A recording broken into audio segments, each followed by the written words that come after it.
Assalamualaikum warahmatullahi wabarakatuh.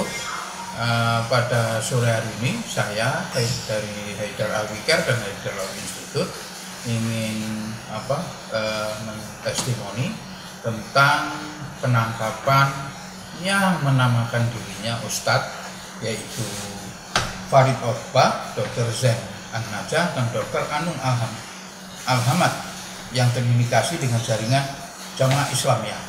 Pengungkapan kasus terorisme menyasar anggota Komisi Fatwa Majelis Ulama Indonesia yang telah ditetapkan sebagai tersangka. Sementara tersangka lain merupakan ketua umum partai yang diduga didirikan untuk menampung kelompok jaringan teroris Jamaah Islamiyah. Memberikan toleransi kepada kaum radikal itu sama saja menggadaikan republik ini kepada mereka. Jadi harus bagaimana kita, pertanyaannya? Kita rakyat Indonesia harus tegas terhadap kaum radikal. Tidak sedikit pintu republik ini kita buka untuk mereka. Itu kuncinya. Beberapa puluh tahun lalu cukup kita lengah terhadap kaum radikal ini. Saya katakan hati-hati terhadap rakyat Indonesia supaya apa? Supaya ke depan kita tidak bisa lagi diadu domba. Belajarlah dari sejarah. Sejarah Mesir jelas yang namanya Ikhwanul Muslimin di bawah Mursi itu saat itu juga begitu. Tapi karena tidak dilarang oleh pemerintah Mesir saat itu, mereka berkembang melalui partai. Dan ini perlu menjadi catatan pemerintah.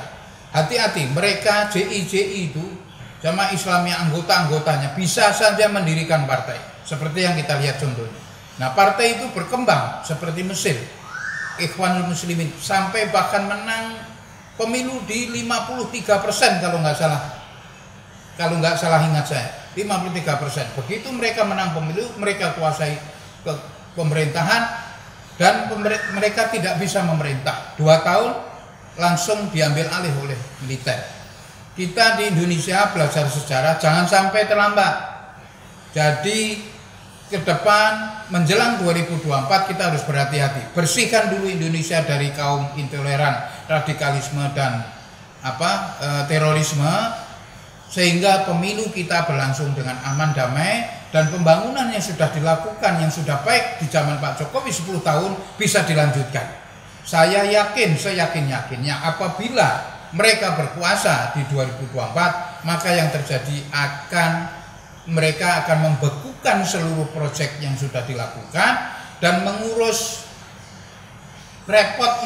kesalahan-kesalahan yang dipikir mereka terjadi di zaman 10 tahun Pak Jokowi, sehingga pembangunan tidak akan jalan selama periode 2024 sampai 2029.